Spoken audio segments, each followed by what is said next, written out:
नमस्ते, वेलकम, स्वागत है आप सभी लोगों का। और हम लोग चर्चा करने वाले हैं आज मुगल वंश को लेकर। मुगल वंश जिसका मतलब हो जाता है मध्यकाल, मेडिवल हिस्ट्री। मेडिवल हिस्ट्री अगर हम लोग याद करें, मेडिवल हिस्ट्री को अगर डिफाइन किया जाए, थोड़ा क्लासिफाई भी किया जाए, तो देखिए मध्यकाल यानी मेडिवल हिस्ट्री इंडियन, भारतीय। अगर इसकी बात करूं तो ये दो अलग अलग पन्नों पर दिखाई पड़ता है। पन्ने का मतलब है नाम। दो अलग अलग नामों से जाना पहचाना जाता है। एक जिसे दिल्ली सल्तनत कहा जाएगा। दिल्ली सल्तनत जो चलेगा वो करीब 1206 से शुरू होगा और 1526 तक चलेगा। 1206 यानी जब कुतुबुद्दीन ऐबक होगा, गद्दी पर बैठेगा, वहां से दिल्ली सल्तनत शुरू हो जाएगा। 1526 मतलब पानीपत का प्रथम युद्ध हो जाएगा। पानीपत का पहला युद्ध हो जाएगा, जहां पर वो दिल्ली सल्तनत खत्म हो जाएगा, जिसका अंतिम शासक इब्राहिम लोदी होगा और जिसे पराजित कर दिया जाएगा, जिसे परास्त कर दिया जाएगा एक नए व्यक्ति से, जो भारत के बाहर से, जो मध्य एशिया का रहने वाला है, वो आएगा, जिसे इतिहास बाबर के नाम पर याद करता है। जहीरुद्दीन मोहम्मद बाबर के तौर पर याद। छोड़िए इतने बड़े नाम को, रहने देते हैं, सिर्फ बाबर की बात करते हैं। बाबर से अगर बात करें तो अब हम लोग मध्यकाल का दूसरा हिस्सा, जिसे इतिहास इतिहास की इबारत में हम निकल कर आता है, जिसे मुगल वंश कहा जाता है, जो मध्य एशिया से ताल्लुक रखता, फाउंडर भारत में, उसका फाउंडर है जिसे हम लोग बाबर के तौर पर जानते और पहचान। आप कह सकते हैं एक बड़ी शख्सियत के तौर पर, साम्राज्य बनाया तो निश्चित तौर पर आप बड़ी शख्सियत कह सकते हैं। तो ये कोई दिक्कत वाली बात नहीं है। बड़ी शख्सियत है और इतना बड़ा साम्राज्य भी बनाया, वो एक अलग विषय है। भारत में उसका जो समय काल, जो उसका शासन काल रहा, वो थोड़े कम समय, वो सारी अलग बातें हैं, वो सारी इतर बातें। अगर बाबर को लेकर हम लोग बात करें, बाबर को लेकर चर्चा में लेकर आए और कुछ सीखें। अभी बाबर को पढ़ने से पहले मैं बाबर के कुछ अगर बातें बताऊं, जो हम लोगों को यानी आपको, एक विद्यार्थी होने के नाते, एक स्टूडेंट होने के नाते, जो चीज़ आपको सीखनी चाहिए, जो चीज़ जाननी चाहिए बाबर के विषय में, उसके व्यक्तित्व के, तो इस बात को आसानी से कहा जा सकता है कि वो एक जीवट प्रवृत्ति का इंसान, जिसे कहते नहीं है, आ, हर परिस्थिति का सामना करने वाला, हर परिस्थिति में अपने आप को, जिसे कहते नहीं, लड़कर जीतने वाले शख्स के तौर पर देखा जाए। यानी बाबर एक जीवट व्यक्ति है, एक बात। दूसरी बात, बाबर को आप कह सकते हैं एक दृढ़ प्रतिज्ञ व्यक्ति है, जिसे आप फर्म डिटर्मिनेशन अंग्रेजी का एक शब्दावली कह सकते हैं, कहा जाएगा। इसके साथ-साथ आप कह सकते हैं कि विपरीत परिस्थितियों में किस प्रकार से, जिसे कहते नहीं है, संयम रखा है। संयम, किस प्रकार से आप परिस्थितियों को अपने वश में लेकर आए, परिस्थितियों को अपने वश में करने का काम करें। ठीक, तो कहीं न कहीं वो चीज़ हम लोगों को दिखाई पड़ती है। बात को अगर हम लोग समझें या देखें, तो एक प्रकार का फर्म डिटर्मिनेशन वाला आदमी, एक पेशेंस, जो मैं संयम बोल रहा था, एक पेशेंस रखने वाले इंसान के, तो संयम के साथ धीरे-धीरे कोशिश करते रहें। कोशिश करने से ही विजय प्राप्त हो। और बाबर का पूरा इतिहास उठाकर देखेंगे तो आपको वो सारी कोशिशें दिखाई पड़े। है कौन? परिचय में लिया जाए, अब बाबर के बारे में जाना जाए, पहचाना जाए, तो बाबर, मैंने अभी आपसे बताया, हिंदुस्तान का तो नहीं, वो हिंदुस्तान से बाहर का व्यक्ति, वो हिंदुस्तान से बाहर का व्यक्ति। अगर मैं बाबर को याद करके आपको बताऊं, तो बाबर जिस इलाके से ताल्लुक़ रखता है, वो इलाका है फरगाना। वो इलाका है फरगाना। वो इलाका पड़ता है जिसे हम लोग फरगाना कहते हैं। फरगना, फरगाना कह सकते हैं आप उसको।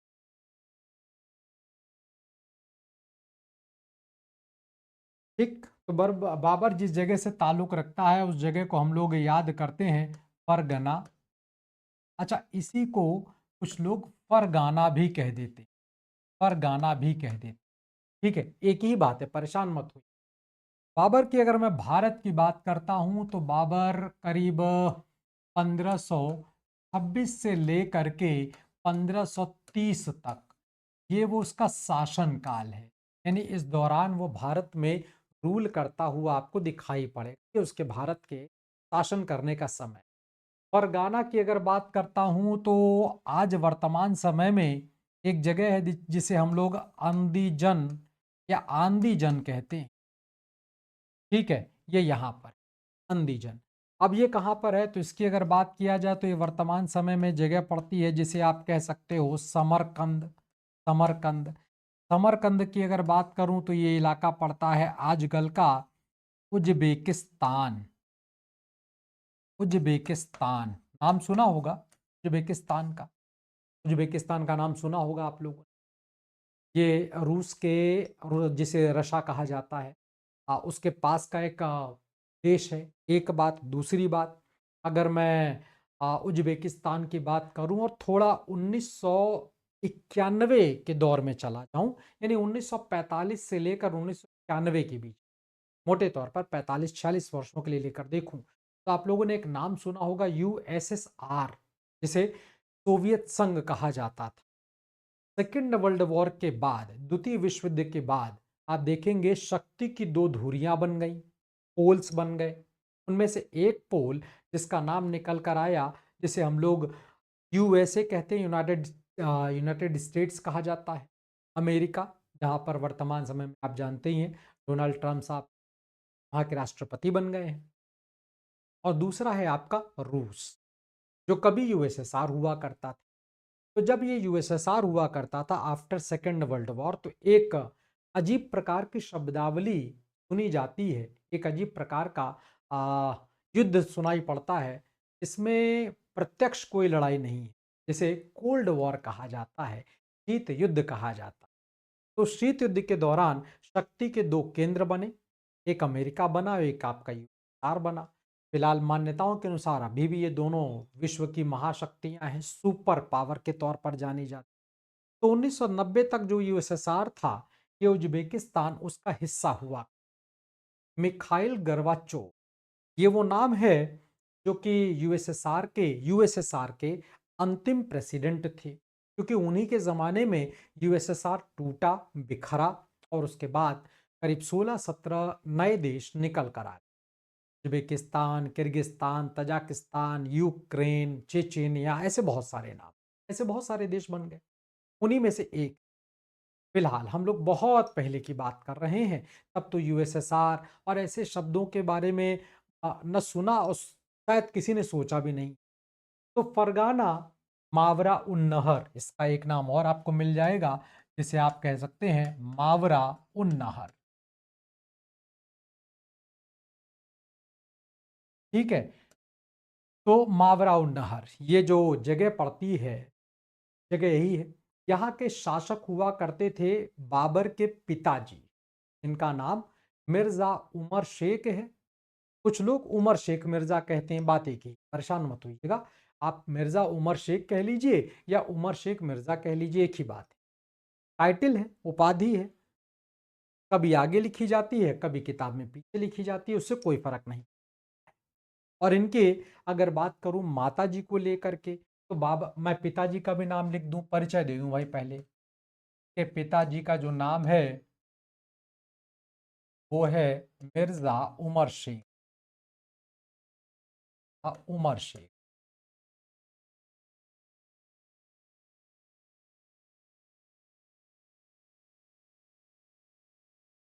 ठीक है। चलिए भाई, या तो आप उमर शेख मिर्जा कह लीजिएगा, एक ही बात आपको दिखाई पड़े, ठीक है। ये तो इनके पिताजी हो गए। अब इनकी माता जी की बात करूं, ये दोनों नाम महत्वपूर्ण है, क्यों है वो भी मैं आपको बताता हूं। इनकी माता जी का नाम है कुतलुग निगार खानम। कुतलुग निगार खानम, ठीक है ना। अब ये नाम इसलिए महत्वपूर्ण हो जाता है, वो मैं आपको बता देता हूं क्यों महत्वपूर्ण हो जाता है। इनके जो पिताजी हैं, जिनका नाम मिर्जा उमर शेख है, इनकी अगर बात करें तो मिर्जा उमर शेख जिस परिवार से ताल्लुक रखते हैं, वो परिवार तैमूरी वंश कहलाता, तैमूरिड डायनेस्टी के तौर पर जाना जाना जाता। यानी इनके पिताजी एक राजा हुआ करता था, एक शासक हुआ करता था जिसका नाम था तैमूर लंग, तैमूर लंगड़ा। ठीक है, अब लंगड़ा शब्द की जगह पर उसको अड़ा हटा दिया गया, लंग रख दिया गया, तैमूर लंग। तैमूर लंग वही व्यक्ति है जिसने कभी किसी जमाने में भारत पर आक्रमण किया था। जिस साल आक्रमण किया था वो साल था 1398, 1398 का साल। और तब दिल्ली की सत्ता पर जो राजवंश रूल किया करता था उसका नाम हुआ करता था तुगलक वंश। और उस वंश का एक राजा हुआ करता था नसरुद्दीन तुगलक शाह, जो कि अपने जमाने का एक बहुत ही कमजोर अयोग्य शासक के तौर पर जाना जाता है, जिसका प्रधानमंत्री हुआ करता था मल्लू इकबाल करके नाम हुआ करता। तैमूर लंग ने तब आक्रमण, बात करीब करीब 18 दिसंबर की है और 1598 की है, जब उसने आक्रमण किया। करीब करीब 18 दिनों तक रहते हुए वो 1 जनवरी 1399 को दिल्ली और आसपास के इलाकों में लूटपाट करके चला गया। ठीक, इसका मतलब ये है कि बाबर के एक पूर्वज भारत आ चुके। यानी अगर मैं ये कह दूं कि डीएनए में या रक्त में या खून में भारत में आने की ये घटना है, तो एक अलग विषय है कि उससे बाबर का भी फिलहाल कोई लेना देना नहीं। ठीक है, चलिए भाई, वो चर्चा होती रहती है, वो एक अलग विषय की बातचीत होती रहती है, चर्चा होती रहती है, उसको याद किया जाता है, जाना जाता है। माता जी का नाम इसलिए लिख रहा हूँ, ये माता जी का नाम इसलिए आपको बता रहा हूँ क्योंकि इनकी जो माता जी हैं वो एक बहुत बड़े मंगोल राजा, एक बहुत क्रूर मंगोल शासक, जिसे इतिहास चंगेज खां के नाम पर जान, उनके वंशज के तौर पर 14वें वंशज के तौर पर है। अब ये परिचय क्यों दिया मैंने, क्या जरूरत थी तैमूर लंग और चंगेज खां के नामों को रखने का? ये दोनों नाम अपने जमाने के बड़े शासकों के नाम। ये दोनों नाम, बड़े शासक का मतलब जिनका साम्राज्य बड़ा है, जिन्होंने बड़े साम्राज्य को जीता।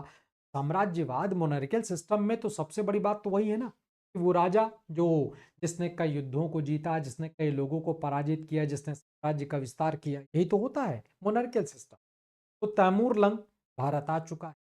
चंगेज खान भी भारत कह सकते हैं आ चुका है। करिए, इल्तुतमिश के ज़माने को याद करिए, जब तैमूर लंग आया था जलालुद्दीन मंगबरनी का पीछा करते हुए।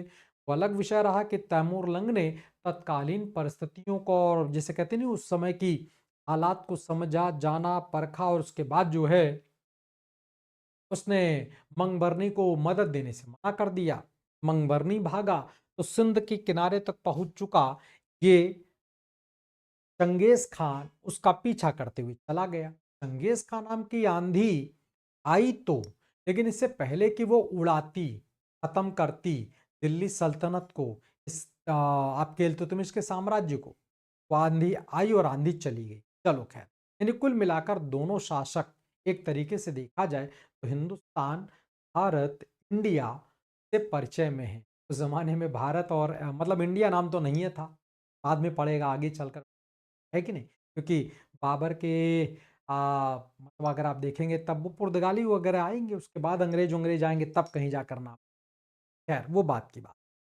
अब वो कह रहा है कि इन्हीं मिर्ज़ा उमर शेख और इन्हीं कुतुब निगार खानम का एक बच्चा जन्म लेता है जिसे इतिहास बाबर कहता है। और उस बच्चे की जन्म तिथि मैं यहाँ पर लिख, 14 फरवरी 1400, ये वो दिन है जब बाबर का जन्म हो, बाबर का जन्म हुआ। परिवार, राजा परिवार, भाई इनके पिताजी एक तरीके से राजा ही हैं भाई, है कि नहीं? एक राजा परिवार में इनका जन्म हो रहा है, एक अच्छे आप कह सकते हैं पालन पोषण, सुख सुविधाओं की कहीं कोई कमी नहीं है। लेकिन समस्या एक है, समस्या बस इतनी है कि वो जो इलाका जिसे मध्य एशिया का नाम दिया जाता है, उस इलाके की अगर बात करूं तो वहां पर एक समस्या, समस्या ये है कि अक्सर युद्ध, फसाद, लड़ाइयाँ होती रहती हैं। फिर मैंने अभी कुछ देर पहले बताया, साम्राज्यवाद का तो नियम ही यही है कि लड़ाई झगड़ा तो होगा होगा, निश्चित तौर पर होगा, उसमें कहीं कोई दो राय नहीं है। तो लड़ाई झगड़ा होगा, जैसे आप युद्ध का नाम दे दें, होगा भी। तो बाबर का जन्म हो गया, सब कुछ अच्छा चल रहा है जब तक कि इनके पिताजी जीवित। यानी उमर शेख मिर्जा या मिर्जा उमर शेख जब तक जीवित, तब तक कोई ऐसी परेशानी बाबर को देखने को नहीं मिल रही। पिताजी भी इनके योग्य हैं, एक अच्छे योद्धा के तौर पर हैं। राजनीतिक परिस्थितियों को उन्होंने कंट्रोल करके रखा हुआ है। फरगाना जैसी इलाके जो कि समृद्ध भी है, प्रॉस्पेरस भी है और जिस पर कई लोगों की नज़र है, उसको सुरक्षित करके भी रखा हुआ है। यानी ऑल वेल, ऑल गुड, जिसे एक शब्द में बोल दिया जाए, तो सब कुछ सही चल। जिंदगी, भाग्य जिसे कहा जाता है, वो कब करवट लेगी और कब वो नया रूप रंग ले लेगी, इसकी जानकारी कोई नहीं जानता। हुआ ऐसा। करीब 11-12 साल की उम्र है बाबर की, यानी बात करीब 1494 के आस। बाबर के पिताजी उमर शेख मिर्जा महोदय आ गिर पड़े। अपने महल के छत से वो गिर पड़े। कैसे गिर पड़े, क्या हुआ? कुछ लोग कहते हैं साहब वो जमाने में जिसे कहते हैं नहीं, पतंगबाजी, पतंगबाजी तो नहीं कह सकते, कबूतरबाजी का, तो कबूतरबाजी के शौकीन हुआ करते थे। तो कबूतरबाजी के शौकीन उनके जो पिताजी हैं वो थे, और कबूतरबाजी का ही कोई शौक पूरा कर रहे थे साहब। और अचानक उनका पैर फिसला, और पैर फिसला तो वो पहुंच गए आपके, अब गिर पड़े और गिर जाने से उनकी कुल मिलाकर उनकी डेथ हो गई। तो उनकी मृत्यु के साथ ही, यानी अगर मैं बात कहूं तो उमर शेख मिर्जा की मृत्यु के साथ ही एक परेशानी आती है। वो परेशानी ये है कि अब इस बच्चे को गद्दी पर बैठना, बाबर का गद्दी पर बैठना कोई बहुत, मतलब अगर आप ये कहें कि कोई बहुत बड़ी बात हो तो ऐसा नहीं है, क्योंकि ज़माने में इस उम्र तक आते-आते एक शासक अपने बच्चे को राजनीति, युद्ध ये सब कुछ सिखाना शुरू कर देता। तब कोई बहुत बड़ा चीज़ नहीं हो गया। लेकिन हाँ, अभी बच्चा सीख रहा था और सीखता और जानता, और जब तक वो इस काबिल होता, जिसे कहते नहीं बड़ा होता, वयस्क होता, तब तक ठीक था, तब सब कुछ सीख जाता। लेकिन परिस्थितियाँ, भाग्य जिसे कहा जाता है, उसने उतना शायद साथ नहीं, और जिसका परिणाम ये निकल कर आया, बाबर को अब गद्दी पर बैठना। फरगाना मैंने आपसे बताया एक ऐसा इलाका है जिस पर कई लोगों की नज़र है, गिद्ध वाली नज़र है। नज़र तक मत रखिएगा, गिद्ध वाली नज़र कह दीजिए आप, तो गिद्ध वाली नज़र पड़ी। तो आप समझिए कि बाबर के सामने परेशानी का जो दौर चल रहा है, ये कि गिद्ध वाली नज़र पड़ी हुई है बाबर के राज्य पर, जिसका नाम फरगना है। और ये जो नज़र पड़ी हुई है, ये किसी और की नहीं, बल्कि अगर मैं बात करूं तो ये नज़र पड़ी हुई है बाबर के चाचा जी का नाम हुआ करता था। मैं लिख देता हूं, बाबर के चाचा हुआ करते थे, जिनका नाम हुआ करता था मिर्जा अहमद या अहमद मिर्जा, अहमद, अहमद, ठीक है। अच्छा, इतना ही नहीं, इतनी प्रॉब्लम नहीं थी, एक समस्या, दूसरी समस्या क्या है? और ये समस्याएं देखिए घर के अंदर की हैं। बड़ी मजेदार बात है कि ये समस्या घर के अंदर की हैं, बाहर के नहीं है। दूसरी समस्या इनके मामा है, मामा महमूद खान साहब। इन सबकी नजर पड़ी हुई है फरगना के उस रियासत पर, जो कि बाबर के पिताजी के पास था, जिसका मालिक अब बाबर बन चुका है। अच्छा, इतने ही तक नहीं, जो इनके चचेरे भाई लोग हैं, बाबर के जो चचेरे भाई हैं, जिन्हें हम लोग कजन कहते हैं, चचेरे भाई लोग भी बाबर के लिए समस्या का सबब बने हैं। और मोनार्कियल सिस्टम में तो सगा भाई समस्या होता है, ये तो फिर भी चचेरे हैं, है ना, ये तो फिर भी चचेरे ममेरे वाले रिश्ते में। मोनार्कियल सिस्टम में तो सगा भाई, और हम लोग ने इतिहास में देखा है इस बात को, याद करिए आप पुराने जमाने को। भाई छोड़िए, अगर मैं प्राचीन कालीन इतिहास से शुरुआत करूं जहां से इस प्रकार के खतरे निकलते जा रहे हैं, याद करिए हर्यंक वंश को, याद करिए, याद आया बिंबसार, बिंबसार को गद्दी से किसी और ने नहीं, उसके बेटे ने हटाया, जिसका नाम अजात शत्रु हुआ करता था, कुड़िक हुआ करता था, जिसने अपने ही पिता को बंदी बना दिया, कहते हैं मार दिया, टॉर्चर किया, कि जिसके बाद उनके मतलब होता नहीं, उन्होंने एक तरीके से सब खाना पीना बंद कर दिया, और फिर उनकी डेथ हो गई। तो एक तरीके से बाप और बेटे के बीच ही गद्दी लेकर खतरा है। और आगे बढ़ जाइए, मौर्य वंश में आइए, अशोक ने अपने बड़े भाई को मारा, सुसीम नाम है उसका, सुमन नाम है उसका। जिसको मार करके वो गद्दी पर बैठा, भाई भाई, सगे भाई, एक तरीके से सौतेले भाई हैं, भाई भाई के बीच की प्रॉब्लम है। तो कोई नई चीज यहाँ पर हो रही है ऐसा बिल्कुल नहीं है। आप बिल्कुल मत सोचिएगा कि कोई नया नवेला काम हो रहा है कि अच्छा चचेरे भाई, मामा और चाचा दुश्मन बने पड़े हैं। ये बहुत पुरानी परंपरा है और सिर्फ भारतीय क्षेत्र में नहीं है। अब अगर आप देखें तो हम लोग भारत से बहुत दूर हैं, इस वक्त हम लोग उज्बेकिस्तान में हैं। तो ठीक बात है कि आजकल के ज़माने में, आजकल के दौर की बात करें तो आजकल उज्बेकिस्तान जाने में ज़्यादा देर नहीं लगती है और मुश्किल 4 घंटे का समय लगता है। बाय प्लेन पहुंच जाते हैं। वीज़ा ऑन अराइवल भी मिल जाता है, कोई ऐसी बहुत बड़ी प्रॉब्लम नहीं, लेकिन उस ज़माने में तो थी, उस ज़माने में बड़ी समस्या थी। आप समझ सकते हैं कि राजतंत्र में भारत के बाद यानी दुनिया के इतिहास में आप देखिएगा तो राजतंत्र में आपको इस प्रकार की परेशानियाँ, इस प्रकार की दिक्कतें मिलेंगी। कोई नई चीज़ थोड़ी ना हो रही है कि कोई नया काम हो गया और बिल्कुल अलबेला सा काम हो गया, वैसा कुछ नहीं। ये सारी चीज़ें तो पुरानी हैं, चल रही हैं। अब हो रहा है ये कि बाबर को इन लोगों का सामना करना पड़ रहा है। अच्छा, बाबर के साथ अभी किस्मत थोड़ा और साथ दे रही है। बाबर की जो दादी माँ है, मैं दादी माँ का भी नाम लिख दूं आपके लिए, जो बाबर की दादी माँ हैं, उनका साथ मिल जा रहा है, जिनका नाम एहसान दौलत बेग है। ठीक है? एहसान दौलत बेग है। ठीक है? ये सारे नाम आपको नहीं भी याद रहेंगे तो कोई बहुत फर्क पड़ने वाला नहीं है, बहुत परेशान मत होइएगा इस बात को लेकर। ठीक है? तो दादी एहसान दौलत बेग का एक प्रकार से समर्थन मिल जा रहा है। इनका जब तक जीवन चला, तब तक तो बाबर को उतनी परेशानियों का सामना नहीं करना पड़ा जो करने वाला है फिलहाल। तो एक तरीके से बाबर का गद्दी पर बैठना, दादी का साथ सहयोग रहा, एक तरीके से कहीं न कहीं वहाँ तक सब कुछ ठीक।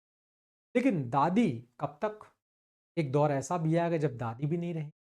दादी के न रहने के बाद फिर ये चाचा अहमद मिर्ज़ा, ये मामा महमूद खान, इन सब की नज़र अब पड़ गई है बाबर पर। और इतना ही नहीं, देखिए बाबर की नज़र कहाँ पर पड़, इतने तक मत रुकिएगा। बाबर की नज़र पड़ गई है तैमूर की राजधानी पर जिसका नाम हुआ करता था समरकंद। बाबर की नज़र तो पड़ गई है समरकंद के ऊपर। और वैसे भी अगर मैं बाबर की बात करूं, बाबर की आत्मकथा हम लोग जानते हैं, मुगल काल में दो ही तो बादशाह रहे जिन्होंने अपनी ऑटोबायोग्राफी लिखी, आत्मकथा लिखी। एक बाबर है जिसकी आत्मकथा का नाम तुझ के बाबरी है। एक जहांगीर जिसकी आत्मकथा का नाम हम लोग जानते हैं, जिसे हम लोग तुजू के जहांगीरी कहते हैं। तो अपनी किताब जो उसकी आत्मकथा है, जिसका नाम तुजू के बाबरी है, जो कि चकदाई तुर्की भाषा में लिखी गई है वास्तविक तौर पर, जिसको बाबरनामा भी कहा जाता है। तो एक अलग बात है कि बाबरनामा आगे चलकर लिखी, बाबरनामा तुजू के बाबरी नहीं है। तुजू के बाबरी अलग किताब है और बाबरनामा अलग किताब। तो हम लोग आगे बात, तो अगर हम लोग बाबर की बात करें तो बाबर समरकंद पर अपना अधिकार करना चाहता है और समरकंद पर उनके चाचा जी का अधिकार है, मिर्जा अहमद का या अहमद मिर्जा साहब का अधिकार। उधर इन लोगों की नज़र फरगाना पे पड़ी है। अब अगर आपकी चाहत, आपका लक्ष्य एक है तो भैया तलवारें तो निकलेंगी, तलवारें निकलेंगी तो चिंगारी भी निकलेगी, और चिंगारी निकलेगी तो किसी को जलाएगी और किसी को तलवार चलेगी तो किसी की गर्दन भी कटेगी। युद्ध हो, यानी इन लोगों से बाबर के शुरुआती दौर में युद्ध हुए। उन युद्धों में मैं ये भी नहीं कह सकता या इतिहास ये नहीं कहता कि बाबर जीत गया, और ये भी नहीं कहा जा सकता कि बाबर पराजित हो। कभी जीता, कभी हारा, कभी जीता, कभी हारा, पर हमको जाने दें। तो कुल मिलाकर अंतिम तौर पर अगर मैं बात करूं तो अंतिम तौर पर बाबर कुछ हद तक सफल रहा। सफल बाबर को सफलता मिली जब उसने समरकंद पर, जो कि उसका एक सपना है, क्योंकि तुजू के बाबरी में बाबर इस बात को लिखता है कि दुनिया में कोई एक जगह जो रहने लायक है तो वो है समर। मौसम वाह क्या, मकान मतलब वहाँ के महल वगैरह वाह क्या, यानी वहाँ का मौसम, वहाँ का महल, वहाँ का वातावरण, सब कुछ पसंदीदा जगह है। और हमेशा ध्यान रखिएगा, बाबर ने अपनी पूरी जिंदगी बात की कोशिश की है कि वो अपने समरकंद पर वापस से कब्जा कर ले। एक अलग बात है कि एक बार हाथ से निकला हुआ समरकंद जीवन में कभी नहीं मिले। कोशिशें वो बहुत करेगा, कोशिशें बहुत करने वाला है बाबर, लेकिन वो समरकंद जो हाथ से निकलेगा एक बार, वो उसे वापस मिलने वाला हाल तो नहीं। तो बाबर के साथ वो होता नहीं उठा-पटक ये सब कुछ चल रहा है, जीत-हार ये सब चलता हुआ आपको दिखाई पड़ेगा। इस बीच अगर कुछ और घटनाओं की बात करूँ, तो बाबर समरकंद जीत गया। समरकंद जीत करके समरकंद की सत्ता पर बैठ गया। इस बीच जो फरगना है, जो कि उसके पिताजी का राज्य है, जो कि उसको एज़ अ सक्सेसर एक उत्तराधिकारी के तौर पर उसे मिला था, वहाँ पर उनके चचेरे भाइयों ने मैं अपने मतलब मामा महमूद खान के सहायता से कब्जा कर लिया है। अब समरकंद से बाबर जो है ये निकला वापस फरगना के लिए, अपने चचेरे भाइयों को पराजित करने के लिए, लेकिन फिलहाल पराजित नहीं कर पाया। यानी एक तरीके से पूरी तरह जीत नहीं हुई। नुकसान ये हो गया कि हाथ से फरगना भी निकल गया और हाथ से समरकंद भी निकल गया, और इसी बीच एक घटना और घट रही, वो भी मैं आपको बता दूं। वो घटना है एक मध्यकाल का एक और शासक है जिसका नाम है शैबानी खां। यहाँ लिख देता हूं मैं। एक शासक है जिसका नाम है शैबानी खां। अपने जमाने में एक बहुत ही ताकतवर शासक के तौर पर माना जाता था शैबानी। और इस बीच शैबानी खां ने भी धीरे-धीरे करके अपने साम्राज्य का विस्तार किया। समरकंद वगैरह जब ये फरगना पर पहुँचे तो उधर समरकंद निकल गया, और फिर धीरे-धीरे करके फरगना भी उनके हाथ से निकल गया। शैबानी खान जैसे आदमी ने कब्जा कर लिया, और अब बाबर का सामना शैबानी खान के साथ होने वाला है। शैबानी खान और बाबर के बीच में जो युद्ध होने जा रहा है, वो युद्ध एक महत्वपूर्ण युद्ध है। उस युद्ध को हम लोग एक नाम देते हैं। ये युद्ध हुआ है 1502 ईस्वी में, और इस युद्ध का नाम निकल कर आता है सर ए पुल।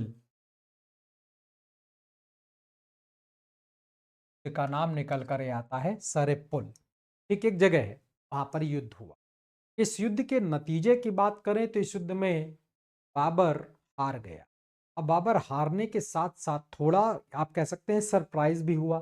जैसे हिंदी का अगर मैं कोई अच्छा शब्द ढूंढ लूं तो चमत्कृत हो गया। चमत्कार नहीं हुआ, लेकिन चमत्कृत हुआ, सरप्राइज हुआ। क्यों हुआ, उसका कारण है बाबर ने यहाँ पर पहली बार एक नई प्रकार की युद्ध नीति देखी, जिसे तुलगमा नीति कहा जाता है। अभी तक बाबर इस नीति से परिचित नहीं है।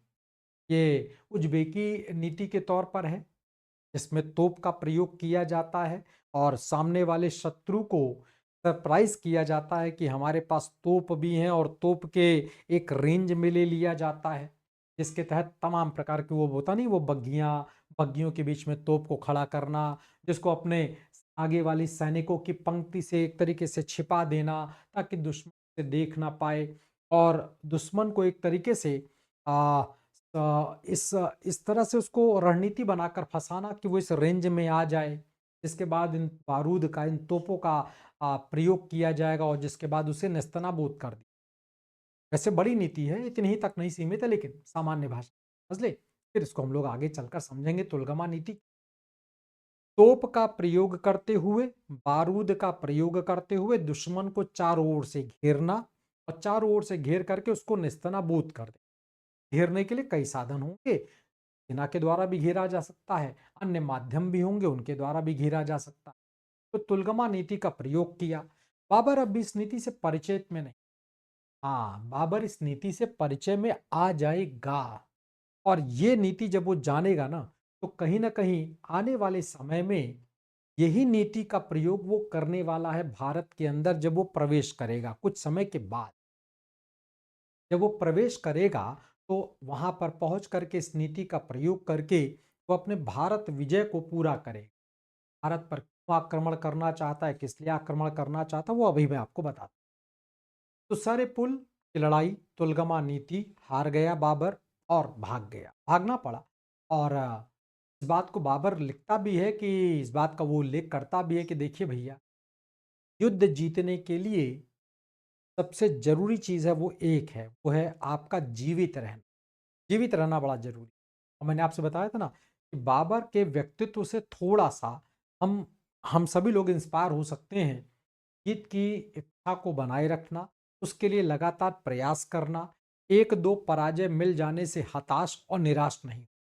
ठीक है। अब इसको आप अलग अलग अर्थ के आधार पर अलग अलग उदाहरण के तौर पर ले सकते हैं। आप अपने जीवन के लिए भी ले सकते हैं कि 1-2 असफलता का मतलब ये नहीं होता है कि जीवन खत्म हो गया। 1-2 असफलता का मतलब ये नहीं होता कि दरवाज़ा बंद हो गया। हाँ, बाकी है अभी क्या? दरवाज़ा खटखटाते रहना। बाबर दरवाज़ा खटखटा रहा है, ठीक है, दरवाज़ा बदल रहा है, वो एक अलग विषय। तो बाबर इस लड़ाई को जब हार गया, तो अब बाबर के सामने कोई और ऑप्शन है नहीं। अब बाबर के सामने जब कोई और ऑप्शन नहीं है, तो उसे आगे बढ़ना पड़ गया। तो मध्य एशिया से निकला हुआ बाबर आ, निकल पड़ा, आगे बढ़ मतलब आगे बढ़ता हुआ आगे बढ़, और वो आजकल का वर्तमान समय का वो जो अफ़गानिस्तान का हिंदू कुश और खैबर दर्रा, उसे क्रॉस करता हुआ वो प्रवेश करता है अफ़गानिस्तान के काबुल वगैरह इलाके। रिश्तेदार ही बाबर के जो पुराने रिश्तेदार हैं, उन लोगों का ही अधिकार था, और यहाँ की जो कबीला जातियाँ थीं, तो बाबर के पुराने रिश्तेदारों का और इनके साथ एक संघर्ष पुराना, मतलब संघर्ष तो नहीं कह सकते, लेकिन हाँ, एक रिश्ता है। बाबर इस ओर पहुंचा, तो ये जो कबीला जातियां बाबर के जो रिश्तेदार हैं, उनके बीच एक संघर्ष चल रहा है। ऐसी परिस्थिति में बाबर का पहुंचना, अपने रिश्तेदारों का साथ देना, और धीरे धीरे करके एक तरीके से इस सत्ता को स्वीकार कर लिया जाए। अभी बाबर काबुल नहीं पहुंचा, अभी बाबर काबुल से दूर है। रास्ते में जब वो अफगानिस्तान की ओर आ रहा है, पराजित हो चुका है, आ रहा है, एक दुर्घटना घटती है उसके साथ। और दुर्घटना दुर्घटना क्या, उसे आप घटना कहिए। एक घटना घटती है उसके साथ, तो घटना क्या है? घटना ये है कि एक रास्ते में उसे एक बूढ़ी माँ मिली, जिन्होंने बाबर से संभवतः कुछ सहायता मांगी, पैसा वैसा मांगा, जो भी है, आर्थिक सहायता जो भी मांगी। तो बाबर ने उन बूढ़ी माँ की सहायता की, संभवतः खाना वगैरह खिलाया, पैसा वैसा दिया, जो भी उसके पास रहा, जो भी वो मदद कर सकता होगा किया। उस बूढ़ी माँ से के पास कुछ दिन रहने के बाद बाबर को एक बात पता, जब थोड़ा इंट्रोडक्शन वगैरह बढ़ा और बाबर ने बताया मैं फला फला फला, तो फिर उन्होंने कहा अच्छा, तुम तो तैमूर, मतलब उन्होंने चर्चा की तैमूर को लेकर। तैमूर, हमारे पूर्वजों में एक तैमूर लंग हुआ, क्या बात, बहुत शक्तिशाली राजा और ये और वो। उसने हिंदुस्तान पर आक्रमण, तैमूर लंग ने हिंदुस्तान पर आक्रमण किया था, और हिंदुस्तान से आक्रमण से तो बहुत कुछ संपत्ति धन में मिल गया था, जिसके बदौलत उसने हम लोगों के इलाकों की जो एक आर्थिक विपन्नता, जो फाइनेंशियल प्रॉब्लम थी, क्राइसिस थी, उसे खत्म किया। हिंदुस्तान बहुत है। ये वो कहानी थी जिसने एक आशा की किरण जगा दी बाबर के दिल और दिमाग में। हिंदुस्तान और हिंदुस्तान, साथ ही साथ उन घटनाओं का भी उल्लेख किया था उस बूढ़ी माँ ने। अब ये बातें कितनी सच है बता पाना मुश्किल, लेकिन तैमूर लंग की मैं थोड़ी सी बात कर लूं। तैमूर लंग जब भारत की ओर आया, अफगानिस्तान वाले रास्ते से ही आया, तो तैमूर लंग के सामने एक समस्या आई थी। समस्या ये कि भाई शारीरिक रूप से उसका एक पैर, वो अलग बात है कि वो युद्ध वगैरह में घायल हुआ था, जिसकी वजह से उसका एक पैर, मतलब निचले हिस्से से टूट कट गया था, वो एक अलग विषय। लेकिन एक विकलांग राजा, एक अच्छा घुड़सवार था, एक विकलांग राजा, एक बहुत मतलब कहते नहीं, एक अच्छा योद्धा हुआ करता था। और वो भी, अगर मैं डिटर्मिनेशन को लेकर बात करूं, तो तैमूर लंग भी एक फर्म डिटर्मिनेशन वाला व्यक्ति हुआ करता। घटना क्या है? तैमूर लंग जब अफगानिस्तान के बिहड़ पहाड़ी और इन सब इलाकों से गुजर रहे थे, तो वहां की कबीला जातियों के द्वारा तैमूर लंग की सेना पर आक्रमण किए गए। आक्रमण में हथियार पत्थर सबका प्रयोग किया गया।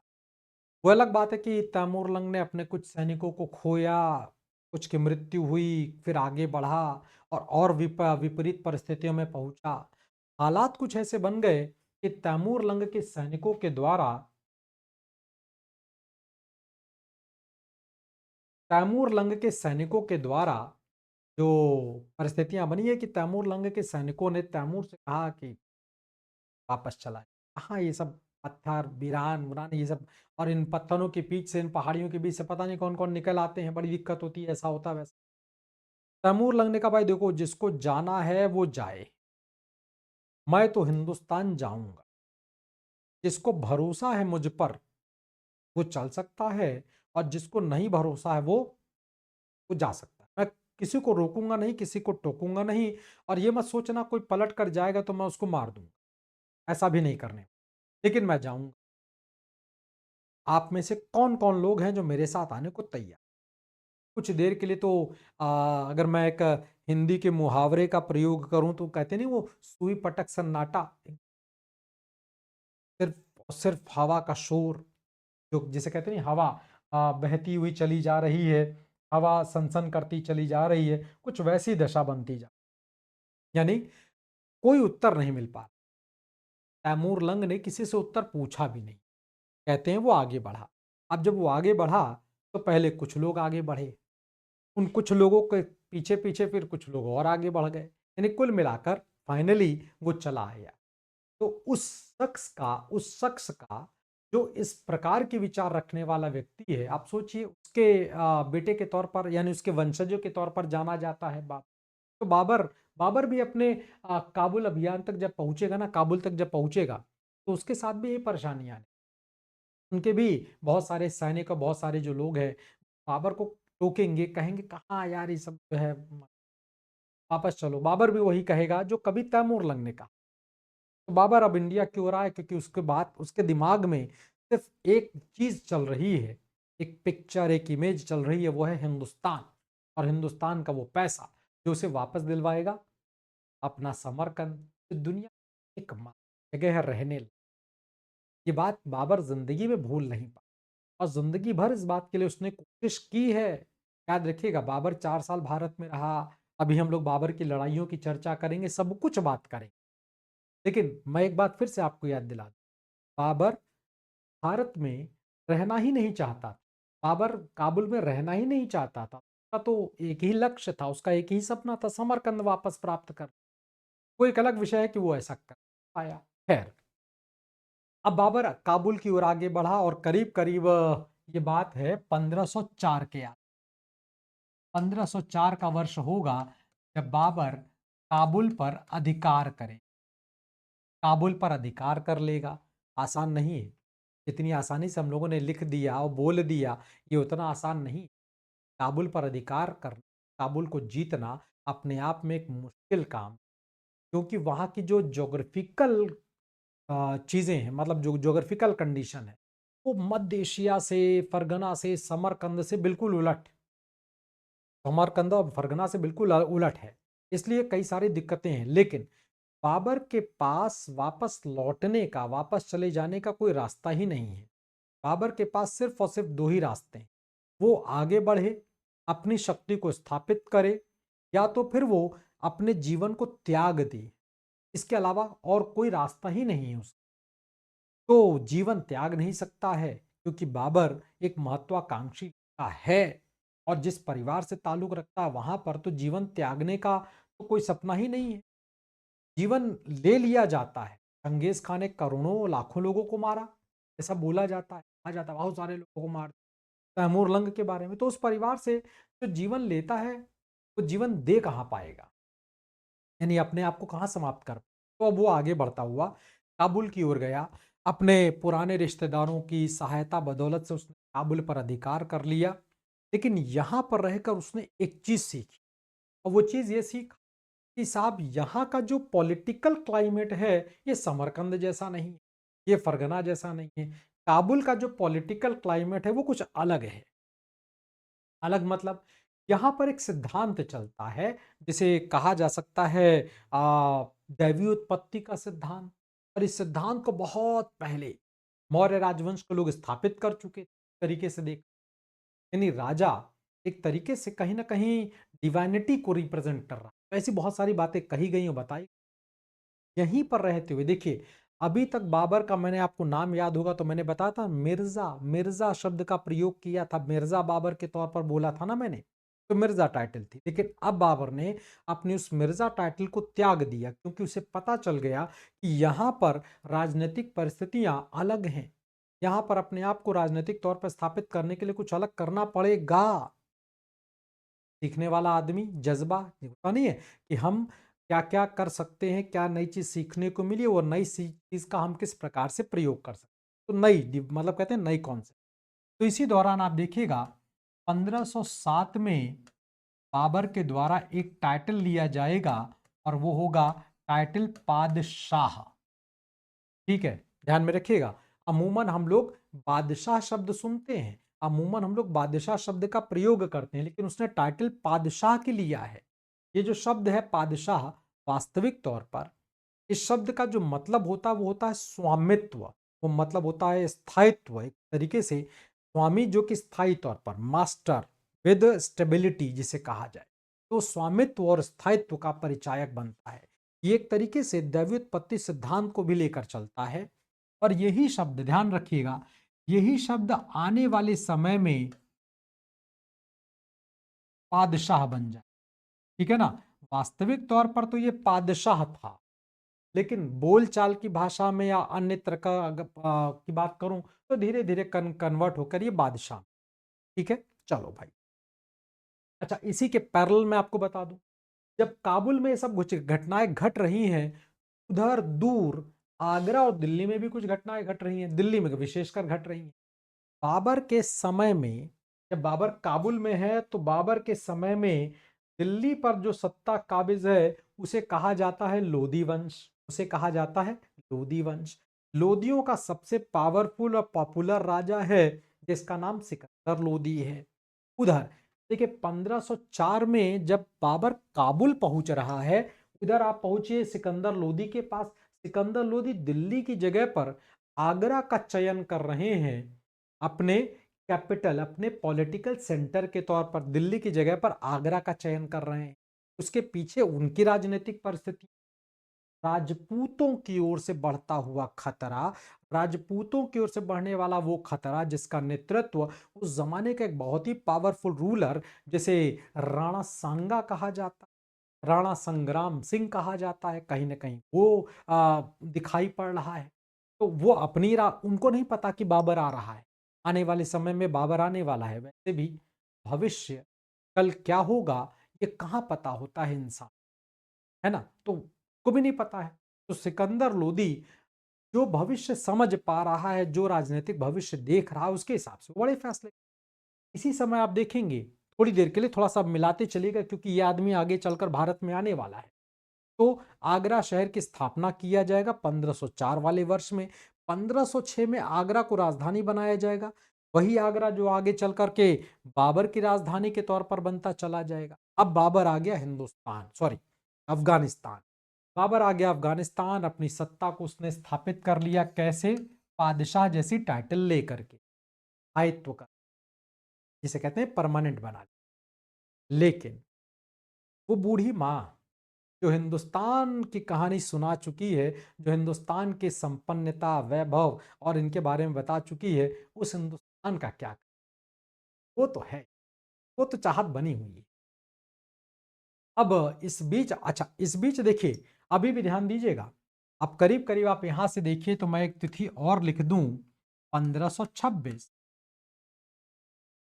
यानी अगर मैं बात करूं तो अगला आने वाला 20 वर्ष, अगला आने वाला 20 वर्ष, 1507 से 1526, 20 साल मोटे तौर पर। इस दौरान आप ध्यान रखिएगा, बाबर हिंदुस्तान को भी कंसंट्रेट कर रहा, बाबर अपने समरकंद को भी कंसंट्रेट कर रहा है।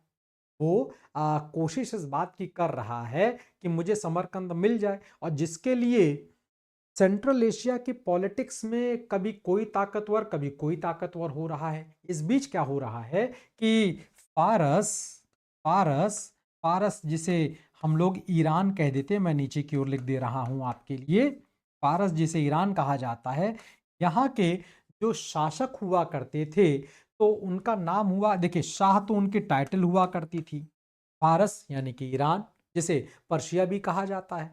तो फारस के शासक हुआ करते थे जिनका नाम शाह इस्माइल हुआ करता था, शाह इस्माइल सफवी। ठीक है, चलिए।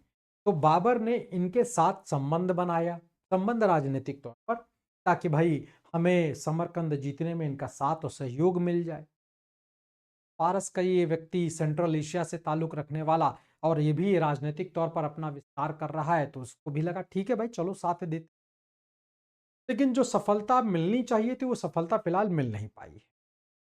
इधर बाबर हिंदुस्तान की ओर लगातार अपने आप को कंसंट्रेट कर रहा है, इधर लगातार बाबर अपने आप को हिंदुस्तान में कहीं न कहीं जोड़ने का और हिंदुस्तान में आगे बढ़ने का जो सपना देख रहा है, वो आगे बढ़ाने का जिसे कह सकते हैं, वो काम करता हुआ हम लोगों को दिखाई पड़ रहा है। तो बाबर लगातार कोशिशें कर रहा है हिंदुस्तान पहुँचने का, हिंदुस्तान में आ जाने का।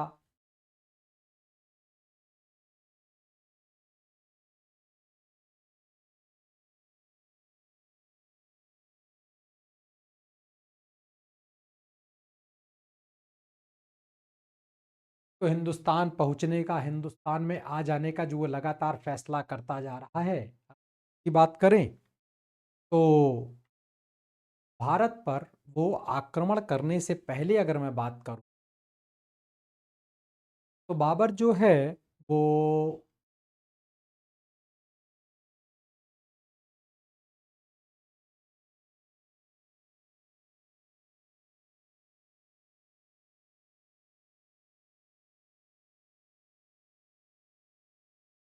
हाँ, बाबर जो है ईरान के राजा की मदद ले रहा है ताकि वो समरकंद को भी वापस ले सके, वो अपनी सत्ता में काबिज़ ला सके। हो नहीं पा रहा है, करीब-करीब 20 साल। वो इस बात की कोशिशें कर रहा है हिंदुस्तान के लिए। अच्छा, इधर आइए हिंदुस्तान की बात पर अगर हम लोग चर्चा करें। जी, ठीक है, तो यहाँ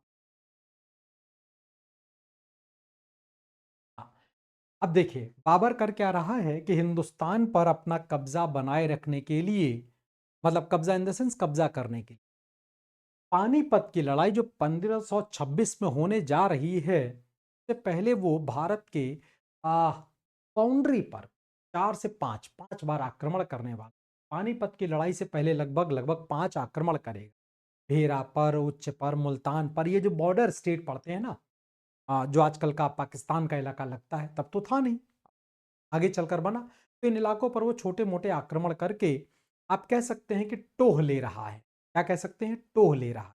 वो टोह लेने की कोशिश कर रहा है, परिस्थितियों को समझने और जानने की कोशिश करता हुआ आपको दिखाई पड़।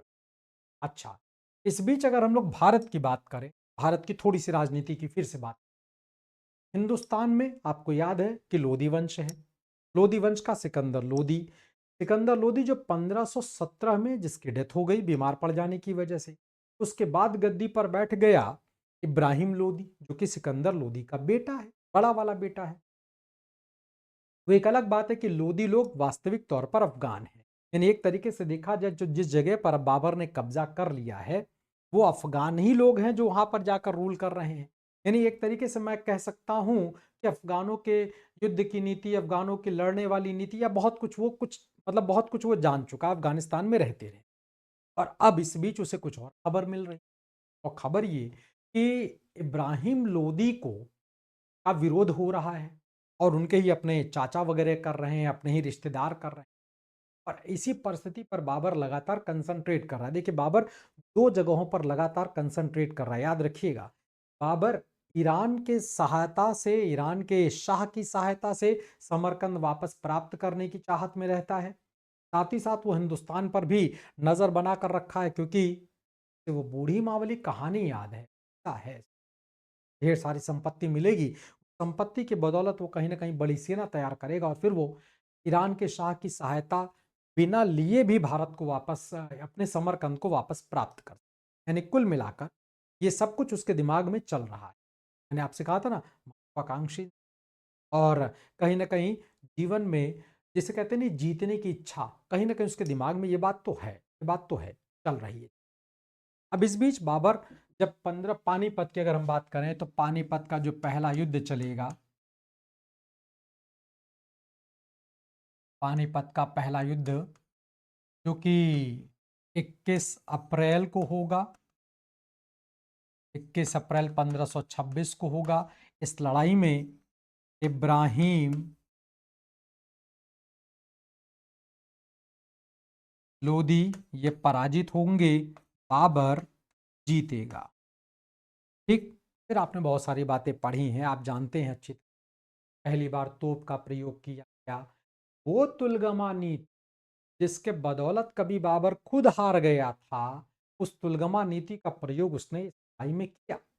लड़ाई में बाबर का अगर मैं बात करूँ, बाबर खुद तो नेतृत्व कर ही रहा है, साथ ही साथ बाबर का बड़ा वाला बेटा हुमायूं भी इस लड़ाई में उसके साथ ही साथ बाबर के 2 उज़्बेकी सेनापति मुस्तफ़ा अली और उस्ताद अली और मुस्तफ़ा रूमी, उस्ताद अली और मुस्तफ़ा रूमी, ये 2 प्रमुख जो उज़्बेकी व्यक्ति हैं, वो यहाँ पर काम कर रहे हैं। अच्छा, यहाँ पर तुलगमा नीति जो कि उज़्बेकी नीति है, उसके साथ-साथ उस्मानिया नीति का भी प्रयोग किया जा रहा है, जिसमें बंदूक का प्रयोग आप देख रहे हैं, एक नई और नीति का प्रयोग करेंगे इस युद्ध में।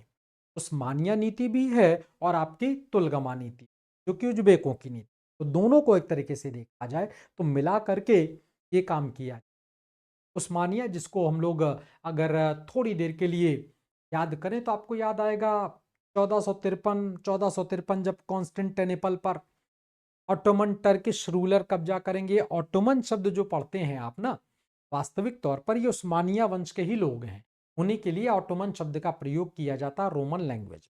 ठीक, आइए वापस। तो इन सारी नीतियों का और इन सारी शक्तियों का प्रयोग करके बाबर ने हिंदुस्तान का बाबर पानीपत की इस लड़ाई में जीत गए। देखिए, पानीपत की लड़ाई के जीतने में बाबर की अपनी शक्ति, बाबर की अपनी नीति तो है ही है, लेकिन एक और चीज जो बाबर की सेना में नहीं बल्कि सामने वाली सेना में, अफगानों की सेना, अफगानों की सेना में जो चीज बाबर के पक्ष में जा रही है वो है फूट। आप लोगों ने एक कहानी सुनी हो, कहानी ये कि साहब बाबर के इब्राहिम लोदी के एक चाचा हुआ करते थे जिनको आदम खां लोदी कहा जाता था, जो दौलत खां लोदी के तौर पर भी जिनको जाना जाता। उन्होंने बाबर को बुलावा भेजा था। उनका बेटा हुआ करता था दिलावर खां लोदी, जिनको भेजा गया था कि जाओ बाबर से मदद मांग। ठीक है, कुछ लोग ये भी कहते हैं कि राणा सांगा ने भी बाबर को बुलाया था। देखिए, दिलावर खां लोदी का जाना और बुलाना समझ में आता है। राणा सांगा का बुलाना, राणा सांगा जैसा ताकतवर व्यक्ति जिसको संभवतः इब्राहिम लोदी को हराने के लिए एक विदेशी शक्ति की जरूरत पड़ी हो, ऐसा समझ में नहीं आता। वो अपने ज़माने के एक बहुत बड़े नेता रह चुके हैं, ज़माने के एक बहुत बड़े योद्धा रह चुके हैं और इवन इब्राहिम लोदी के साथ तो उनकी खतौली की लड़ाई हो चुकी है, जिसमें इब्राहिम लोदी को लगभग-लगभग पराजित कर दिया था। वो ठीक है कि दोनों ओर से सुलह समझौता हो गया, संभवतः राणा सांगा समझौता शायद न करते, लेकिन उनको लगा कि राजपूतों की वो शक्ति, जिसके बदौलत वो दिल्ली को वापस से कब्जे में लेना चाहते हैं, आगरा को वापस से कब्जे में लेना चाहते हैं, शायद उनको लगा होगा कि अभी उतनी मुफीद अवसर नहीं बन पाया तो संधि समझौता हो गया। तो इब्राहिम लोदी को हराने के लिए राणा सांगा ने बाबर को अप्रोच किया होगा, ये थोड़ा कम समझ में। खैर जो भी है, दिलावर खां तो गए, यानी कि अफगानी परिवार गया और बाबर ने इस मौके का भरपूर फायदा उठाया। बाबर ने आक्रमण किया है, युद्ध हुआ है 18, 19, 20, थोड़ा-थोड़ा, छोटी-छोटी झड़प के साथ युद्ध हो रहा है। नवीन प्रकार की नीति और तकनीकी का प्रयोग कर रहा है बाबर और अफ़गानी उस नवीन प्रकार की नीति और तकनीकी से बिल्कुल नहीं जानते। पराजित हो गए। इब्राहिम लोदी तो दिल्ली सल्तनत का इकलौता ऐसा राजा है जो युद्ध के मैदान में लड़ाई करता हुआ मारा जाएगा। अब इसकी वीरता कह लो या शायद इसकी मजबूरी कह लो, भाग नहीं पाए, है ना? हो सकता हो भाग सकते थे, तो आप इसे वीरता कह लो या चाहे इनकी मजबूरी कह लो, जो भी हो। ठीक, तो कुल मिलाकर बाबर देखो, यहीं से प्रॉब्लम सॉल्व नहीं होती, यहाँ से अभी प्रॉब्लम और बढ़ रही है बाबर को। हिंदुस्तान का एक बड़ा हिस्सा मतलब आप ये मान के चलिए कि जहां तक लोदियों का साम्राज्य जा रहा है, वो तो एक तरीके से हैंडओवर हो गया है बाबर के पास में। उधर अफगानों में जो टूट पड़ी थी, बहादुर शाह अलग, उधर बिहार के जो आलम शाह हैं, आलम शाह लोहानी, ये लोग अलग हैं। इसी बीच आप एक नाम और सुन लीजिएगा कि आपको आने वाले समय में बड़ा मदद करने वाला है, फरीद। वही फरीद जिसे शेर खां कहा जाता है, वही शेर खां जिसे शेर शाह कहा जाता है, वो भी एक अफगानी व्यक्ति है। वैसे शेर खां इस युद्ध में शामिल-उमिल नहीं है। शेर खां इस युद्ध में शामिल नहीं है, ठीक है? वो बल्कि अलग है इस युद्ध से। हाँ, ठीक है कि कई लोग इसमें शामिल हैं, कई अफ़गान लोग इसमें, वो एक अलग विषय है, लेकिन फिर फ़िलहाल उसने अलग रखा है क्योंकि अफ़गानियों के बीच आपस में कुछ मामला बनता नहीं। इब्राहिम को लेकर कहीं ना कहीं बंटवारा है। तो कुछ अफगानी साथ में और कुछ विरोध में है। जो विरोध में है उनमें फरीद भी है, आगे चल करके वो अलग मसला बनेगा। अब फिलहाल इब्राहिम लोदी पराजित हो गया। बाबर ने आगरा, दिल्ली, जौनपुर ऐसे इलाकों पर लगभग लगभग कर लिया कब्जा। ये पहले से था, लोदियों का कब्जा था, बाबर का कब्जा। अब बाबर की समस्या इससे आगे आने वाली, इससे आगे आने वाली जो समस्या है वो ये है कि अब बाबर का सामना होने वाला है कुछ और लोगों से। कुछ और लोग कौन? राणा सांगा बचे हों, और इधर बाबर हिंदुस्तान में अभी रुकना चाहता, पैसा वगैरह चाहिए था ना। तो लड़ाइयों में जो दिल्ली से उसे पैसा मिलना था या जो शायद संभावना थी, शायद उतना नहीं मिल पाया, और वो चाहता है कि और कुछ मिल जाए, मतलब पत्ती वगैरह कुछ और अपने आप को वो ताकतवर बना ले, ताकि वो वापस से अपने समरकंद की ओर जा सके। उधर पर फारस वाला जो पोजीशन बना था वो थोड़ा हल्का पड़ा कुछ मामलों को लेकर के। तो अभी वो थोड़ा सा उस ओर कंसंट्रेट न करके भारत की ओर, क्योंकि फारस का राजा फिर ताकतवर होगा तो फिर वो अप्रोच करेगा। तो बदलती परिस्थितियों के बीच समय समय पर बाबर अपनी रणनीतियों में फेरबदल करता हुआ दिखाई पड़ रहा है। अब आते हैं हम लोग भारत के अंदर, जो बाबर अपनी कोशिशों को जारी रखे। कुछ विरोध और प्रतिरोध तो बाबर का अपने भारत के अंदर भी होने वाला। तो उसका जो पहला संघर्ष होने जा रहा है भारत के अंदर, वो होगा राणा सांगा। राणा सांगा एक मजबूत ताकतवर राजा है। अच्छा, ऐसा कहा जाता है कि राणा सांगा ने बुलाया भले ना हो, लेकिन राणा सांगा और बाबर के बीच कोई समझौता हुआ। जिस समझौते के तहत ये बात कही गई थी कि जिस वक्त बाबर दिल्ली और आगरा पर आक्रमण करेगा, अर्थात इब्राहिम लोदी से लड़ाई करेगा, ठीक उसी समय राणा सांगा जो होंगे वो आगरा के आसपास के इलाकों पर आक्रमण करेंगे, भरतपुर औरतपुर वाले इलाके पर, मथुरा उथुरा वाले इलाके, ताकि राणा सांगा की सॉरी जो लोदी है, इब्राहिम लोदी, उसकी सेना को तोड़ा जा सके, यानी उसको बांटा जा सके। संभवतः राणा सांगा ने ये काम नहीं, ये बात भी थोड़ी सी मतलब ऐतिहासिक तौर पर पुष्ट प्रमाण के तौर पर नहीं है, लेकिन कई जगहों पर इसका उल्लेख किया है। तो शायद राणा सांगा उस समझौते को करने उन्होंने पालन नहीं किया, जिसको लेकर शायद दोनों के बीच में कुछ वाद विवाद होता नहीं, प्रतिवाद वगैरह हुआ, जो भी हुआ। अब उधर राणा सांगा देख रहे हैं कि अफगानी सत्ता टूट गई। बाबर कौन है, लेकिन इतना पता चल पाया, बाबर मंगोलों के परिवारों से ताल्लुक रखने वाला व्यक्ति है। मंगोल वही, क्योंकि बाबर ने खुद भी कहा था, बाबर ने अपने आप को तुजू के जहांगीरी में जो जोड़ा था, सॉरी तुजू के बाबरी में जो जोड़ा था, वो जोड़ा था उसने अपने आप को चंगेज खां, वो अपनी मम्मी के पक्ष से, अपनी माता के पक्ष से चंगेज खां के वंशज के तौर पर अपने आप को प्रस्तुत चाहता है, बताना चाहता है। ठीक, वो तैमूर लंग वाला ठीक है रिश्ता, लेकिन वो जो अपनी किताब में, अपनी आत्मकथा में जो लिख रहा है, उसमें वो चंगेज खां से जोड़ रहा, यानी इसकी पहचान बन रही मंगोली परिवार को लेकर। मंगोलों का इतिहास ये कहता है भारत के अंदर, मंगोलों ने तो बहुत आक्रमण किए, लेकिन मंगोलों ने कभी सत्ता स्थापित नहीं की भारत में। वो आए, लूटे, चले गए, आए, लूटे, चले गए, यही तो इतिहास रहा मंगोलों का। तो ये इतिहास जब है, तो कहीं ना कहीं ऐसा लगता है, आएगा, जीतेगा, लूटेगा, चला जाएगा। बाबर रुकने नहीं आया था, ये बात सच है, वो भी चला जाने वाला था, लेकिन इतनी जल्दी जाएगा या इतनी जल्दी चला जाएगा जैसा पहले हुआ है, ऐसा कुछ होता दिखाई नहीं पड़ा। उधर राणा सांगा अपनी जो राजनीतिक परिस्थितियां थीं, इनमें होता नहीं कुछ विरोध कुछ प्रतिरोध, इन सबको मिला के लगभग लगभग वो चीजों को कहीं ना कहीं अपने हाथ में ला चुके हैं। मतलब एक तरीके से उनका रुतबा बढ़ चुका है। इधर बेसिकली होगा क्या कि मालवा, मालवा जो एक अलग स्वतंत्र सत्ता स्थापित होगी तुगलक का शासनकाल के दौरान, तो मालवा का जो शासक होगा, उधर गुजरात की भी अगर बात करें तो गुजरात की ओर से भी सपोर्ट मिल जाएगा राणा सांगा को। और साथ ही साथ जो ये चंदेरी का इलाका पड़ता है, जहाँ के राजा कह लीजिए या जहाँ के गवर्नर कह लीजिए, मेदिनी राय। मेदिनी राय पहले एक आप कह सकते हैं कि मालवा के एक राजा अलाउद्दीन ने अपने दरबारी षड्यंत्रों के तहत इनको अपने पास बुलाया था, सुरक्षा को ध्यान में रखते हुए सारी ताकत इनको दे दी, तो मेदिनी राय थोड़े निरंकुश हो गए। और एक ऐसा भी दौर आया कि उन्होंने अपने ही रूलर को डिनाई करना शुरू कर दिया, अपने ही राजा को अनसुना करना शुरू कर, जिसके लिए मालवा के राजा अलाउद्दीन ने गुजरात के शासक को अप्रोच किया और ये राणा सांगा को अप्रोच कर बैठे।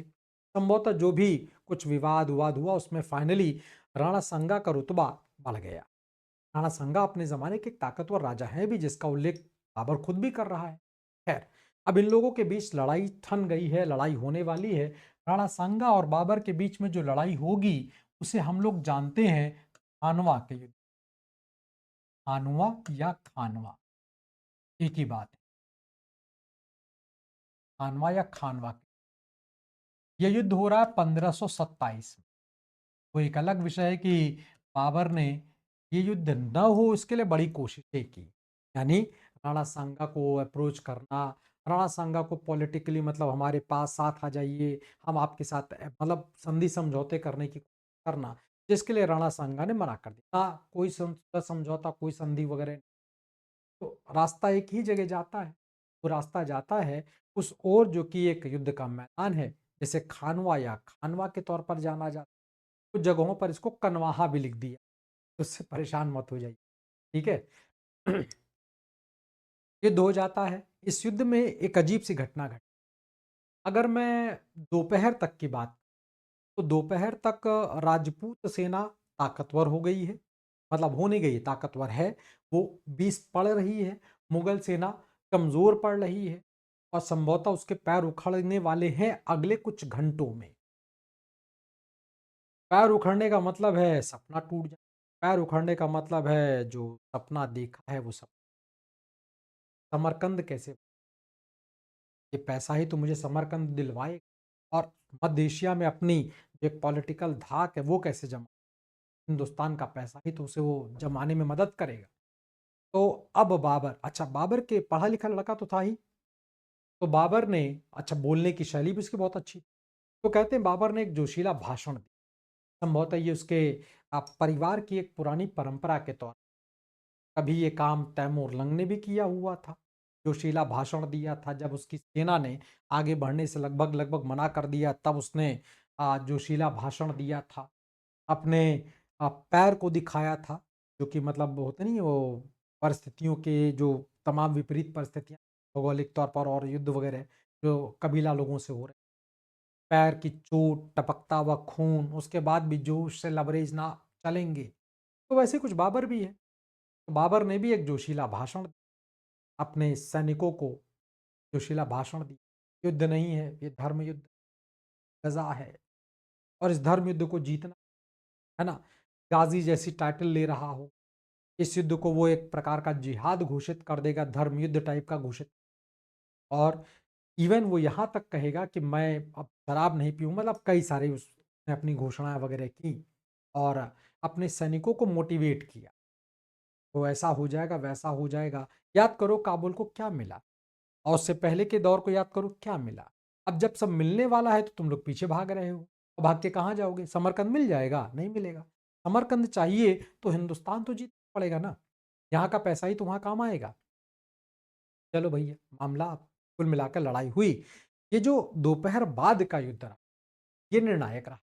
इस दोपहर बाद की दशा की अगर बात करें तो राणा सांगा जो बड़ी वीरता के साथ, राणा सांगा राणा सांगा जिनको संग्राम सिंह भी कहा जाता है, याद रखिएगा, तो हम लोग संग्राम सिंह भी कहते हैं भाई, ठीक है। इन्हीं की पत्नी हुआ करती थी जिनको हम लोग याद करते हैं कर्णावती के नाम पर, ठीक है ना। चलिए खैर, तो राणा सांगा जिन्होंने बड़ी वीरता के साथ सामना किया, लेकिन ये जो आफ्टर लंच की बात करूं यानी दोपहर बाद की बात करूं, तो दोपहर बाद का जो होने वाला आक्रमण था, ये बड़ा तीव्र और बड़ा तीक्ष्ण आक्रमण। कुछ रणनीतिक कमजोरियां भी रही हैं जिसकी वजह से राणा सांगा हार गए, जिसमें अपनी सेना को टुकड़े में न बांटना, अपनी सेना का बैकअप प्लान न तैयार करके रखना, इस प्रकार से अगर आपको देखेंगे तो कमियां भी हैं। और यहाँ पर भी तुलगमा नीति का प्रयोग किया जा रहा है, जो भी संभवतः एक नई नीति के तौर पर है। राणा सांगा पराजित हो गए। राणा सांगा तो इस युद्ध के मैदान में मार दिए गए। उनके जो विश्वास पात्र लोग हैं, उन्होंने राणा सांगा को यहाँ से निकाला और ये कहा कि साहब चलिए। राणा सांगा कहते हैं युद्ध के मैदान से जाने को तैयार नहीं थे, लेकिन फिलहाल उनको कहा गया कि नहीं पूरी है और आप जीवित नहीं रहेंगे तो युद्ध तो खत्म हो जाएगा। तो राणा सांगा अपने विश्वास पात्र लोगों के कहने पर घायल अवस्था में वहां से चल पड़े। खानवा जैसा राजपूताना का एक बड़ा क्षेत्र बाबर को आप मिल गया। तो एक अलग बात रही कि राजपूतों से होने वाली लड़ाई का अनुभव बाबर ने लिखा, अपनी तुजो के बाबरी में लिखा कि राजपूत बहुत कुशल योद्धा हैं। मध्य एशिया में मैंने युद्धों का सामना किया, मैंने काबुल में भी युद्धों का सामना किया, लेकिन वो जो लड़ने का वो जो जज्बा है, वो मैंने कहीं पर नहीं देखा। अगर ये राजपूत सैनिक मुझे पहले मिल गए होते, तो शैबानी खां और बाकी जो लोग हैं ना, उनको मैं जीत गया होता। वो मुझे कभी ना जीत पाते अगर मुझे राजपूतों जैसा योद्धा मिल गया, जो कफन बांध कर निकलता, टीका लगा कर निकलता है, युद्ध करने जा रहे हैं। और दो ही चीजें होंगी, या तो जीतेंगे या तो वीरगति प्राप्त करेंगे। ऐसी सोच मुझे कहीं नहीं मिली। हाँ, हम लोग लड़ाई करते हैं तो हमारी लड़ाई का तरीका ये है कि हम मौका देखते हैं, मौका देखकर युद्ध के मैदान से भागते हैं। राजपूत भागते नहीं है, बड़े विकट किस्म के योद्धा हैं, मरने और मारने दो के अलावा कुछ जानते ही नहीं है। लेकिन इतिहास गवाह है, मर कर इतिहास कोई युद्ध नहीं जीता जा सकता है, मार कर ही युद्ध जीता जाता है। कहीं ना कहीं तो ऐसी कुछ और कमियों के बारे में बाबर ने अपनी किताब में उल्लिखित किया, बताया है इस बात। बाबर जीत गया, इस एक लड़ाई से उसका राजनीतिक रसूख, इस एक लड़ाई से उसका आर्थिक महत्व बढ़ता चला। लेकिन मामला यहीं तक नहीं रुका। बाबर को एक और युद्ध का सामना करना पड़ गया, जो कि राणा सांगा के साथ ही थे, राणा सांगा के सहयोगी रह चुके हैं। कभी राणा सांगा ने उनकी मदद किया था, और वो थे मेदिनी राय, जिनके पास चंदेरी का इलाका हुआ करता था। चंदेरी का युद्ध जिसे कहा जाएगा, ठीक है। ये युद्ध हो रहा है 1528 में। अच्छा, एक बात का और ध्यान रखिएगा, इन दोनों युद्ध में एक व्यक्ति बाबर का साथ दे रहा है, उसका भी मैं नाम लिख दूं कि ये व्यक्ति आने वाले समय में बहुत महत्वपूर्ण होने जा रहा, क्योंकि मुगलों की सत्ता को जो एक बार हिला करके खत्म करने का काम करेगा, वो यही व्यक्ति करेगा। दोनों लड़ाइयों में फरीद अर्थात भविष्य का जो शेरशाह सूरी है, वो इसमें शामिल, ठीक है, बाबर के साथ में सैनिक के तौर पर है, और उसके लड़ने की नीति से बाबर बड़ा प्रभाव। फिर मैं आपको बताऊं कि जो चंदेरी की लड़ाई होगी, लड़ाई के दौरान हुमायूं जो कि बाबर का बेटा है, बाबर उसे टोकेगा कि सावधान रहना, खतरनाक किस्म का आदमी है, चालाक अफगान, इसके ऊपर नियंत्रण रखना, ठीक है। जब तक मैं हूं तब तक तो मैं रखा हूं, मेरे बाद तुम बादशाह बनोगे ना, तो तुम इस पर ध्यान रखो, ये मुझे ठीक नहीं लगता है। लेकिन जरूरत थी तो उसने यूज किया। ये लड़ाई हो रही है मेदिनी राय, जो कि राणा सांगा के किलेदार कह लो, अधीनस्थ कह लो, मेदिनी राय के साथ। अलग बात है कि बाबर ने मेदिनी राय को भी अप्रोच किया, चलो सांगा हार गए, ये हो गया वो हो गया, हमारे साथ आ जाओ, तुम किलेदार बने रहोगे, तुम ऐसा रहोगे, तुम वैसा रहोगे। लेकिन मेदिनी राय ने मानने से इनकार कर दिया, सारी शर्तों का स्वीकार कर दिया, लड़ूंगा तो लड़ो भैया।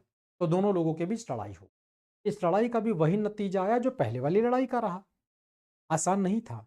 लड़ाई में भी वैसा ही कुछ हुआ, जिसे कहते नहीं, हिस्ट्री रिपीट इटसेल्फ, इतिहास दोहराता है। इतनी जल्दी दोहराएगा इसका अंदाजा बाबर को भी नहीं। वैसा ही कुछ हुआ जैसा कि पहले हो चुका था खानवा की लड़ाई में। दोपहर तक के हालात कुछ और, दोपहर बाद के हालात कुछ और। लेकिन बाबर ने अंतिम तौर पर अपने सैनिकों का, अपने सेना का मोटिवेशन, मनोबल अपना भी ऊंचा रखा और उनका भी ऊंचा किया, फिलहाल जीत गए। अब तक बाबर 3 लड़ाइयां जीत चुके, एक पानीपत, दो खानवा, तीन चंदेरी, और एक उसके जीवन की अंतिम लड़ाई होने जा रही है, और वो जिसे हम लोग जानते हैं आगरा का युद्ध। घाघरा बेसिकली एक नदी है, घाघरा एक नदी है जो कि उत्तर प्रदेश में बहती है, और इसका तिथि हो जाएगा 1500, ठीक है। चलिए, तो घाघरा एक नदी है, और ये आजकल की वर्तमान समय की बात करूं तो उत्तर प्रदेश में एक जगह पड़ती है अयोध्या, नाम सुना होगा आप लोगों ने, जहाँ प्रभु श्री राम का मंदिर स्थापित हो चुका है। और अयोध्या से आगे आगे आकर आप तो इस नदी के किनारे युद्ध होता, अफ़गान जो हार गए थे पानीपत के युद्ध में। हुआ ये था कि वो जो आलम खां हुआ करते थे, वो जो भाग करके मध्य प्रदेश जो मालवा क्षेत्र है वहाँ पर पहुँच गए, जिनको एक दूसरे अफ़गान शासक जिसका नाम गुजरात का शासक जिसका नाम बहादुर शाह, उनका समर्थन मिल गया। और फिर होता नहीं, फिर वही वह दिल्ली वापस मिल जाए या आगरा वापस मिल जाए, और मालवा के पास में ही पड़ता है आगरा वगैरह। तो कहीं न कहीं उनको वो अपनी रणनीति बना रहे हैं। इस बीच वो और अफ़गानों को भी जोड़ने का काम कर रहे हैं, जिसमें बिहार के जो लोहानी साहब हैं, ये सब लोग हैं, इन सबको जोड़ा जा रहा है।